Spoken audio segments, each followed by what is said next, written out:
tal? Muy buena noche, bienvenidas, bienvenidos. Gracias por acompañarme como cada jueves.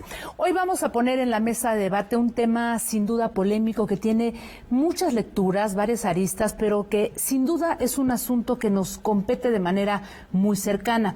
Y es que en un país como México, donde la crisis del agua genera varios problemas como la escasez, la distribución desigual e irregular, pues es imposible no preguntarnos ¿qué está pasando? ¿No hay agua o si la hay? ¿Quiénes están explotando de manera desleal su consumo? Hoy hablamos de ello y ponemos en la discusión el abuso, consumo y explotación que varias empresas, pero principalmente las encargadas de la comida procesada o conocida como comida chatarra, están haciendo del agua. ¿Por qué sucede esto? ¿Qué hacen las autoridades? ¿Existen leyes, reglas claras que cierren el paso pues a todo este problema que coloca a México en el segundo lugar en toda América Latina con una crisis severa por el agua y en donde, fíjese nada más, casi 25% de los hogares no tienen ni gota? En fin, que hoy tenemos un programa muy interesante en el que vamos a hablar con la periodista Kenia Velázquez, quien ha hecho una investigación formidable, muy completa desde PopLab, un laboratorio de periodismo y opinión pública con sede en Guanajuato. Bienvenida, Kenia. Hola, muchas gracias por la invitación. Gracias a ti. Y Manuel Llano, quien forma parte pues de una interesante asociación civil desde donde se promueve la transparencia y el acceso público a la información socioambiental georreferenciada. Bienvenido, Manuel, gracias por estar aquí. Muchísimas gracias. Gracias, bienvenidos a los dos. Déjame empezar contigo, Kenia. En un país que se debate por el tema del agua, ¿no? La escasez, nos dice tu investigación, de la que estoy comentando hace un instante, que 133 mil millones de litros de agua son utilizados por la industria de la comida ultraprocesada, particularmente empresas refresqueras. Hay un uso indiscriminado, nos dices, en este trabajo que está generando graves problemas de salud y también medioambientales. Ayúdanos a que la gente comprenda, Kenia, danos el contexto de lo que tu investigación ha revelado, por favor. Mira, yo tengo 2 años cubriendo el tema alimentario, del etiquetado, las políticas de impuestos y bueno, pues le he puesto mucha atención pues a las empresas productoras de comida chatarra. Y bueno, vemos que tiene un poder muy grande en México y que estos productos no solo dañan nuestra salud, sino que además tienen graves efectos para el medio ambiente en el país. Y bueno, aparte de la contaminación por la botella que desechamos, por el empaque que tienen, bueno, algo que me llamó particularmente la atención fue el tema de lo que consumen del agua. Esta cifra que ponemos en el reportaje, pues es un aproximado, pues, porque es muy difícil, y eso yo creo que podrá hablarnos más Manuel, saber exactamente qué empresas, de dónde extraen el agua, cuánto extraen. Y por eso, bueno, yo en este intento, con este reportaje, lo que intento es mapear, mostrar las concesiones que nosotros encontramos a partir de extracción de datos de la base de datos de Conagua.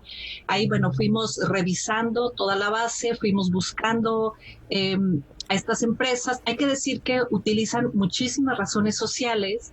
Entonces es un poco complicado irlas rastreando, ¿no? No es que digas la refresquera tal, así aparece, ¿no? Utilizan cientos de razones sociales, entonces eso complica aún más ir revisando. Bueno, este trabajo yo más o menos me tardé como 1 año, pues, por ir revisando cada una de estas razones sociales. Incluso había lugares a los que hablaba de plano por teléfono y les preguntaba, oiga, pues, ¿qué tipo de refresco venden o qué hacen, ¿no? Para ir ubicando esto. Entonces, bueno, por eso es importante, yo creo, y que este número que nosotros planteamos se queda corto, pues, porque además no hay una regulación, no se mide el agua que se extrae. Y entonces lo que vemos es que por todo México estas empresas van y extraen el agua de las comunidades y además, bueno, contaminan, pues, porque vierten desechos. Yo me encontré un estudio que se hizo en Holanda con una empresa refresquera en la que ellos permitieron que se revisara su huella hídrica y encontraron que para hacer medio litro de refresco se necesitaban 35 litros de agua. Sí, una barbaridad del dato. Es muchísimo, ¿no? O sea, eso nos debería de poner a pensar, pues, más allá de los temas de salud o además de los temas de salud, pues a considerar esto, ¿no? Todo el daño. Entonces, bueno, las cámaras empresariales a mí me contestaron y me dijeron que no, que es mucho menos, que es como 1.6 litros, pero aún así, si hacemos la multiplicación, es una barbaridad de agua. Pero bueno, hay que tomar en cuenta también la huella hídrica. Entonces, yo en este reportaje lo que hago es ir viendo cómo a lo largo del país, en distintas zonas problemáticas, pues la extracción de agua por parte de estas empresas, pues es brutal, ¿no? Y en zonas en las que hay pues sequía o hay escasez de agua importante. Ya. Bueno, esta empresa refresquera de la que hablas, Coca-Cola, digamos que nosotros aquí no tenemos ningún interés económico de ningún tipo, pues ya hay que ponerlo sobre la mesa porque es esta empresa la que extrae, según este reporte de Holanda, 36 litros para hacer esto que tú dices, para un refresco, ¿no? Pero, a ver, Manuel, desde la asociación civil a la que perteneces, Cartocrítica, ustedes han trabajado de cerca con varias instituciones, pues para la transparencia, para la gestión pública. Ayúdanos a entender cómo se gestiona el agua, cómo se dan esos permisos, a quién se concesiona y a quién no. Hay un registro, un mapa nacional. ¿Cómo se trabaja en ese sentido y qué es lo que ustedes detectan ahí desde Cartocrítica, Manuel? Pues mira, el asunto de la gestión del agua, desde luego, es un punto crítico de cualquier país. Y desde luego también lo es para México. En primer lugar, tenemos que partir de cuál es la disponibilidad del agua que se encuentra en la superficie y debajo de la tierra. Y ahí ya topamos con el primer problema, porque en México no tenemos los estudios de los flujos de agua subterránea que nos permitan entender, cuantificar, delimitar cómo es este flujo de agua. Y por poner un ejemplo del reto que se tiene, en México se publica en el Diario Oficial de la Federación, de manera periódica, un listado de los acuíferos, y es una obligación que está establecida en la ley, que la Conagua tiene que publicar la disponibilidad o el déficit del agua en cada acuífero. Y el acuífero está definido en la ley con otras palabras, pero en el equivalente a como si esto fuera una cubeta enterrada en el subsuelo, que es independiente de la cubeta de al lado y de la cubeta de al lado, cosa que no es una realidad geológica. Y por el contrario, estos son flujos que corren en flujos más pequeños, más grandes, mucho más grandes. Y no solo eso, sino que además la delimitación geográfica de estos supuestos acuíferos, obedece a criterios políticos y administrativos. De tal suerte que la gran mayoría de estos acuíferos está delimitado por la administración, por una entidad y por otra, o incluso por la división municipal. Y resulta que esto es el criterio con el que está definida la gran mayoría del agua subterránea. Es decir, obedece a criterios políticos administrativos y no a criterios ideológico-geológicos, ¿no? Entonces ahí tenemos ya el primer problema. Pero, por si esto no fuera poco, tenemos luego, ahora sí, el otorgamiento de concesiones y asignaciones, y que mientras haya disponibilidad de agua, según lo publicado en el Diario Oficial, pues puede cualquier sujeto, cualquier persona física o moral solicitar una concesión. La Constitución marca una prelación en el derecho al agua, no sé quién tiene acceso primero al agua. Y en primer lugar están, por supuesto, las personas, el derecho humano al agua, y la agricultura, las industrias, ¿no? Y va hacia atrás. Pero en los hechos funciona normalmente al revés. Y entonces no solo tenemos el asunto de cómo se otorgan las concesiones, sino luego el cómo se gestionan, cómo se reportan, cómo se renuevan. Y no solo es el otorgamiento de la concesión, sino ahora es y cómo devuelve este usuario, cómo devuelve el agua al sistema hidrológico, en qué condiciones de calidad la devuelve. Y entonces, el reto de la gestión va por ahí, ¿no? Y los retos que tenemos como ciudadanos y como gobierno son enormes en torno a la información. Al día de hoy, sobre el agua concesionada, no conocemos con precisión quién es el usuario real del agua, el usuario final. No conocemos el tipo de uso que se le da, el verdadero tipo de uso. Tampoco conocemos el volumen utilizado. Tampoco, como ya decía, no conocemos la calidad del agua descargada y tampoco conocemos el monto pagado por los derechos de su uso. Y en resumen, sobre el agua no conocemos quién la usa, para qué la usa, cuánta usa, con qué calidad se regresa al ciclo hidrológico. Por mencionar algunas de las primeras dificultades con las que nos enfrentamos. Solo algunas, pues vaya problema en el que estamos, Emanuel. A ver, Kenia, en tu investigación, por ahí vemos que hay como dos posturas encontradas, y entre ellas se debate que hay suficiente agua, no hay suficiente agua. Yo te preguntaría, para que nos ayudes a comprender este contexto, ¿qué está pasando? ¿A qué nos referimos cuando hablamos de una crisis hídrica, no? Más allá de todo lo que nos comenta Manuel. ¿Hay suficiente agua? ¿Se está sobreexplotando o no hay suficiente agua? ¿Qué está pasando ahí, Kenia? Bueno, yo creo que hay un mal manejo del agua, ¿no? Con esta sobreexplotación de las grandes empresas que impide, bueno, que los mantos, que estos flujos de agua se den de manera sustentable, y entonces eso afecta a la población, que es algo de lo que decía Manuel, ¿no? Hay un estudio que yo cito en una de mis notas de Oxfam y de la UNAM, en la que habla de que dice, a ver, se supone que hay zonas en las que hay poco acceso al agua y no se les da, no se facilita el acceso del agua a las comunidades, pero en cambio sí se les da todas las facilidades a las grandes empresas. Entonces, pues aquí es donde decimos, bueno, pues entonces donde no hay escasez de agua, ¿no? O el tema, ya me dirá Manuel qué opina, pero yo creo que pues hay agua para unos pocos solamente. Ya, déjenme hacer una muy breve pausa, Kenia, Manuel. Regresamos a hablar de este importantísimo tema aquí en Debate 22. No se vayan, volvemos.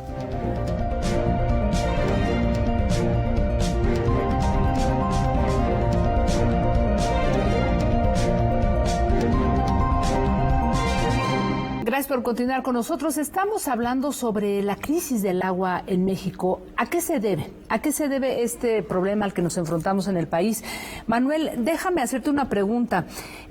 Parte del análisis que ustedes han hecho y que me compartiste, ahora vamos aquí también a darle información a nuestro público y a compartirle algunas láminas, y que me dejó muy sorprendida, es que ustedes dicen y han detectado que el uso excesivo del agua está más en el uso agropecuario que en el doméstico, pero es un uso agropecuario urbano que todavía sorprende más. Así es que ayúdanos a comprender esto, por favor. Bueno, justo el agua a nivel global es la industria agrícola. No confundir con la milpa y un campesino sembrando la milpa, sino la industria agrícola, la gran agroindustria, la que consume una gran cantidad de agua.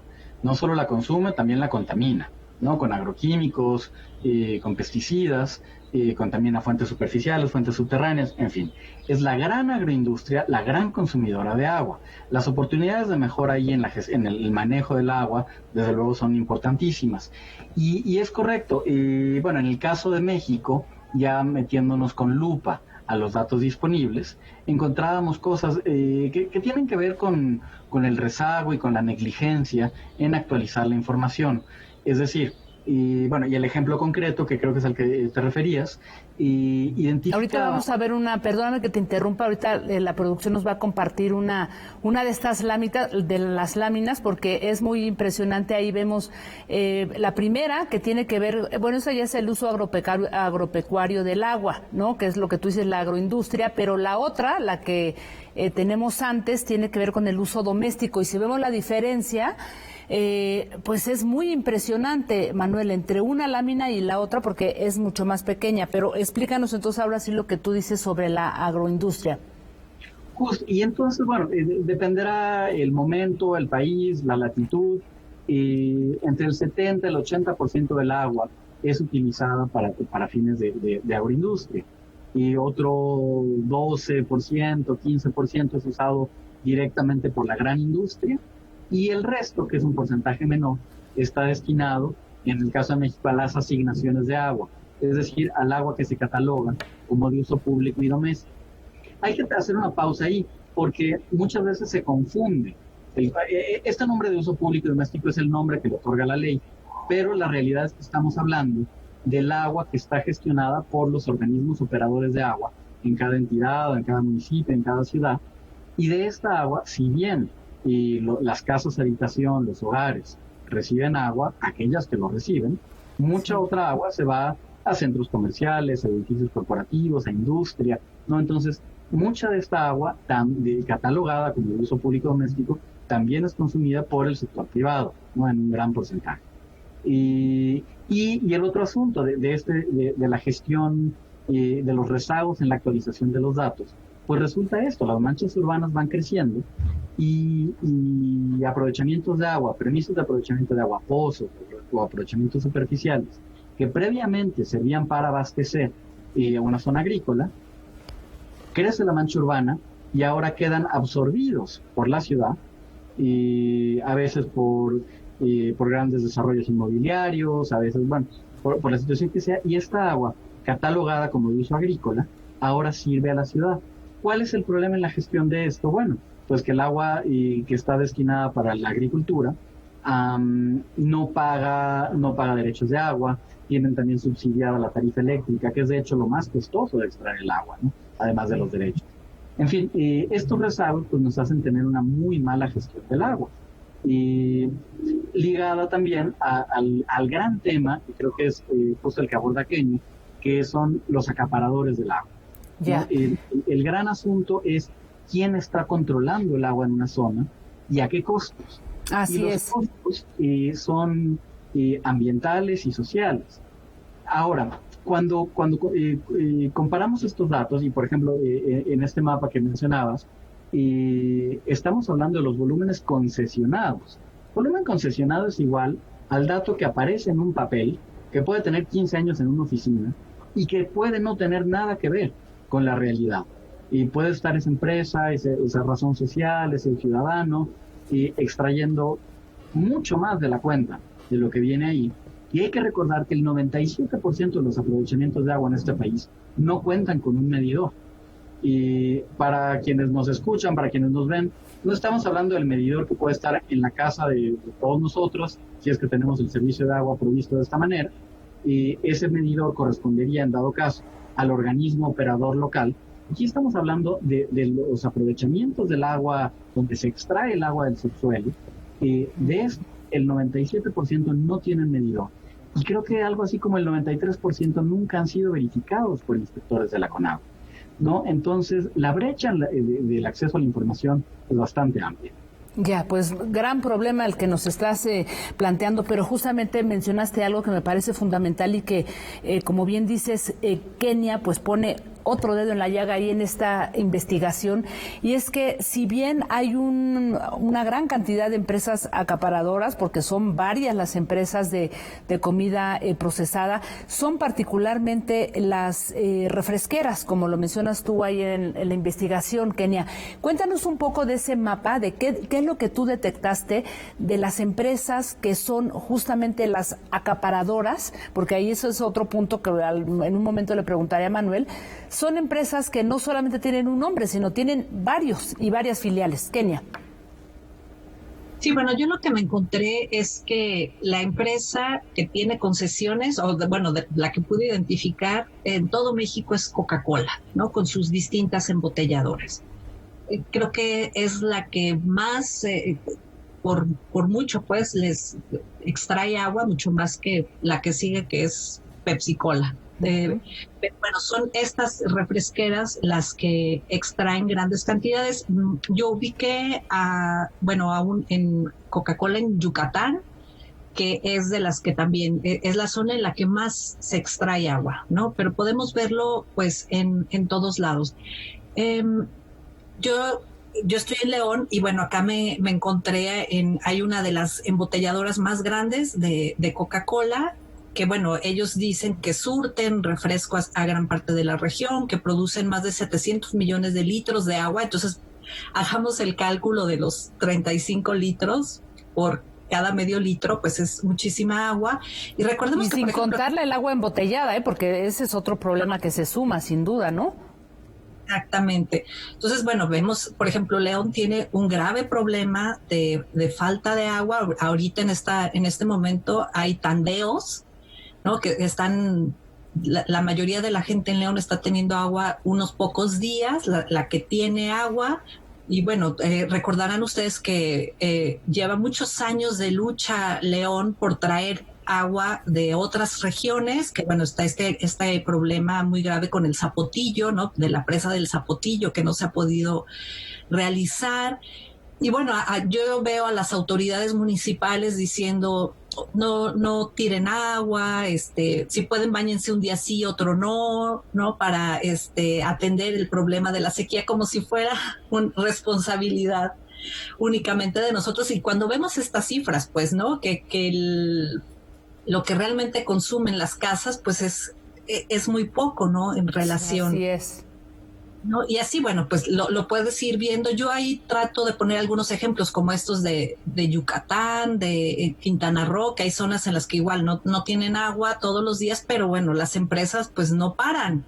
Y no paran, recordemos que fueron consideradas esenciales durante la pandemia y fueron de las pocas empresas que siguieron trabajando como si nada, ¿no? Entonces, yo creo que sí tenemos que atender como ciudadanos y como consumidores, pues hay que poner ojo en esto, ¿no? Claro, pero bueno, pareciera, como tú lo estás mencionando, que dentro de todo este gran engranaje somos apenas pequeña cosa, ¿no? En todo este consumo abusivo y excesivo del agua. Y justamente en ese punto, Manuel, me gustaría detenerme porque conversamos en algún momento que hay empresas que tienen varias filiales, por eso se vuelve todavía más complejo detectar a quiénes se les están dando las concesiones o quién está sobreexplotando el agua, ¿no? Porque una empresa puede tener varias filiales, Manuel. Es correcto, y ahí solo limitándonos a aquellas que directamente tienen un título de concesión de agua a su favor. Pero no es el único escenario, sino además tenemos un mercado de agua, un mercado gris, a veces un mercado negro de agua, donde el titular de una concesión de agua le otorga, le da parte de esa agua a un tercero. Esto puede ser legal si quien está haciendo, si titular original está autorizado en su título a hacer esto, lo tiene que reportar. Y tiene que reportar y decir qué porcentaje del agua se le está dando a quién. Casi nadie sigue esto. Cumple con estos trámites. Por poner un ejemplo, Pemex. Pemex sigue actualmente haciendo fractura hidráulica, contrario a que el presidente diga que ya no se va a hacer fractura hidráulica en el país. No ha habido una sola prohibición y Pemex lo sigue haciendo. Digamos, lo hace en el ámbito legal, porque no está prohibido, pero resulta que nos topamos con que utiliza agua de manera ilegal. Hay unos lineamientos de agua para la fractura hidráulica que establecen una serie de criterios, una serie de medidas que Pemex, como un ejemplo de estas empresas, una empresa productiva del Estado que no cumple, ¿no? ¿Qué encontramos? Que resulta que no cumplió con los lineamientos de agua específicos para esa industria y entonces acude al mercado y tiene contratos que nos los topamos en Compranet, un contrato con una empresa de hielos. Y la empresa de hielos, claro, reporta que vendió cubitos de hielo. Y Pemex lo utiliza para hacer perforación de gran profundidad. En fin, ejemplos como estos de un mercado ilegal de agua lo tenemos por todos lados, ¿no? Ya, pues entonces, vaya tema, vaya datos los que nos están compartiendo ambos. Muy brevemente, Kenia, porque tenemos así 2 minutitos nada más para que nos compartas. Entiendo que se está trabajando una nueva legislación. Cuéntanos un poquito y todo esto que tú pusiste ahí en tu investigación, por favor. Bueno, sí, por todos estos vacíos, pues hay una necesidad, ¿no?, de que se cree una nueva ley de aguas, que además, bueno, está establecido, tenemos atraso de 8 años, que debe de considerarse, bueno, es un derecho humano el acceso al agua y entonces, por lo tanto, se tienen que hacer modificaciones, pues, a la ley que dé prioridad el agua para la vida, para el consumo humano, que sea agua para todos y que, bueno, pues que sea de calidad, ¿no? Entonces yo creo que pues bueno, los diputados están ahí un poco, la tienen en la congeladora y yo creo que, bueno, pues urge que se impulse esta ley. Ya, pues quiero agradecerte mucho y antes de despedirme solamente invitar a nuestro público que pueda revisar esta amplia investigación que tienes ahí en PopLab. Nada más recuérdame brevemente la página. Es pozos.poplab.mx. Perfecto, pues ahí la tienen para que puedan ir a fondo y también pues revisar la página de Cartocrítica. Muchas gracias, Manuel, gracias, Kenia, por estar con nosotros. Pues nos dejan aquí con muchos datos, mucha información. Hay que irlos desmenuzando y pues poner atención en este gran tema. Gracias y buenas noches. Gracias. Gracias y gracias a todas y a todos por haberme acompañado aquí en Debate 22. Nos vemos el próximo jueves. Descansen.